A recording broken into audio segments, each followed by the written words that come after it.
بسم اللہ الرحمن الرحیم۔ السلام علیکم ناظرین، راسکو نیوز سے میں ہوں آپ کا ہوسٹ احسن چیمہ۔ ناظرین، مریم نواز کی حکمرانی کا پنجاب سے آغاز ہو گیا ہے۔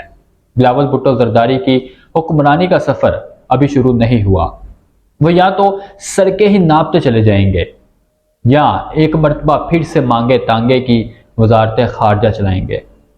ہم تو بار بار کہتے ہیں کہ پیپلز پارٹی کو ہوش کے ناخن لینے چاہیے اور بلاول بھٹو زرداری کو سندھ کا حکمران بنا دینا چاہیے۔ کم از کم عوام کو اپنی حاکمانہ صلاحیتوں کے بارے میں بتانے کے لیے کچھ نہ کچھ تو ان کے پاس ہوگا۔ اپنے نانا اور والد کی میراث پر کب تک وہ لوگوں کو اپنا گرویدہ بنائے رہیں گے؟ یوں بھی اگر بلاول بھٹو زرداری کو سندھ کا وزیر اعلیٰ بنا دیا جائے اور ادھر پنجاب میں مریم نواز کی حکومت ہو جیسا کہ ہوگی، تو عوام کو مستقبل میں ان دونوں کے درمیان موازنہ کرنے میں بہت آسانی ہو جائے گی۔ مگر کیا کریں کہ پیپلز پارٹی بلاول بھٹو زرداری کو وزارت عظمیٰ کا سٹف بنائے رکھنے پر بضد ہے اور سمجھتی ہے کہ اس سے کم پر بلاول بھٹو کے لیے وہ راضی نہیں ہوں گے، جو کسی بھی اعتبار سے سیاسی دانشمندی نہیں ہے۔ البتہ آصف علی زرداری دوسری مرتبہ ایوان صدر جانے کے لیے تیاری پکڑ چکے ہیں، حالانکہ وہ خود اس آفس سے جڑے اختیارات پارلیمنٹ کو واپس کر کے اس عہدے کو ٹکا ٹوکری کر چکے ہیں۔ اب دوبارہ سے ایوان صدر میں براجمان ہو کر وہ کہیں ملک میں صدارتی نظام نہ لے آئیں، کیونکہ ان سے کچھ بھی توقع کی جا سکتی ہے۔ دوسری جانب مولانا فضل الرحمان اور نواز شریف دونوں کو اسٹیبلشمنٹ نے عوام کے ووٹ کے ذریعے مسترد کر دیا ہے۔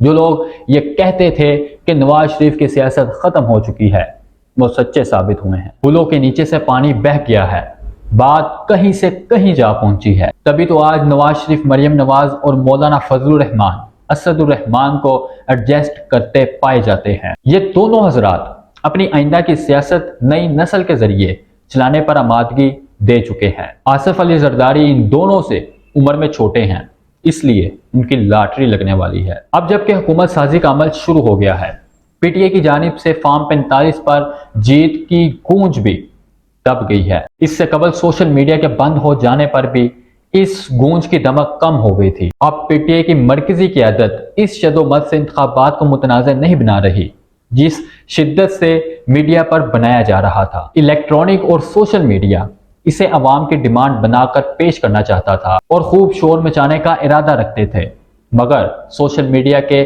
پر کاٹ دیے گئے۔ جبکہ الیکٹرانک میڈیا پر بیٹھے شور مچانے والوں کو نون لیگ نے نشانے پر رکھا اور انہیں خاموش ہونا پڑا۔ بین الاقوامی سطح پر بھی مبینہ انتخابی دھاندلی کے خلاف بیانات لیے گئے، جس کا مقصد پورے انتخابی عمل کو متنازع بنانا تھا۔ مگر بلا ہو آصف علی زرداری کا، انہوں نے پی ٹی آئی کی بجائے مسلم لیگ نون کا ساتھ دینے کا ارادہ کیا۔ پی ٹی آئی کو حکومت بنانے کے لیے تعاون پیش کیا تو انہوں نے انکار کر دیا، کیونکہ پی ٹی آئی حکومت بنانے سے زیادہ انتخابات کو متنازع کرنا چاہتی تھی اور اس کے لیے اسے آصف علی زرداری کا ساتھ چاہیے تھا، جس کے لیے آصف علی زرداری تیار نہ ہوئے۔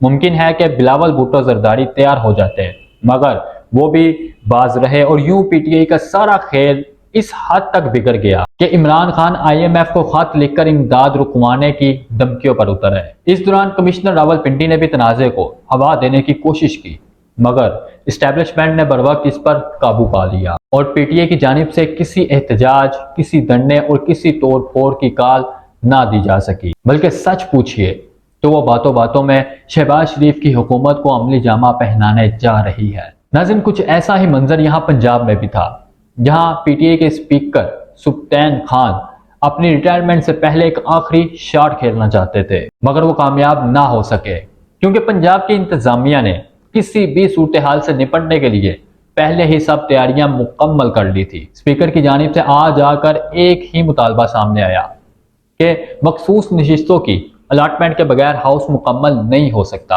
مگر الیکشن کمیشن نے ہر طرح کی دونس داندلی کو خاطر میں نہ لاتے ہوئے نہ تو آزاد امیدوار اور نہ ہی صاحبزادہ حامد رضا کی سنی تحریک کو مخصوص نشستوں میں سے کوئی حصہ دیا۔ ناظرین، پی ٹی آئی ہر حال میں بیبا بچہ بن کے دکھانا چاہتی ہے، وہ کوئی جگرا فساد نہیں چاہتی، بس ایک زبانی دعویٰ ہے کہ ہماری 180 نشستیں ہیں، لیکن اس دعوے پر عوام کو موبلائز کرنے کے موڈ میں نہیں ہے۔ ان سے تو بلاول بھٹو زرداری بھی ناراض ہو گئے کہ پی ٹی آئی نے ان کے بھرے ہوئے ہاتھوں کو جھٹک دیا اور اپوزیشن میں بیٹھنے کا فیصلہ کر لیا۔ ممکن ہے کہ اب P T I Bilawal Bhutto Zardari کو اپوزیشن لیڈر مان لے اور آزاد امیدواروں کی سنی تحریک کے حق میں جمع کرائے گئے بیان حلفی درے کے درے رہ جائے۔ اسی طرح یہ بھی ممکن ہے کہ یہ آزاد اراکین قومی اسمبلی شہباز شریف کی وزارت عظمیٰ کے لیے بھی حمایت کرتے ہیں۔ خفیہ رائے شماری میں کون کس کو ووٹ کرتا ہے اس کا شاید پی ٹی آئی کو اندازہ بھی نہ ہو سکے۔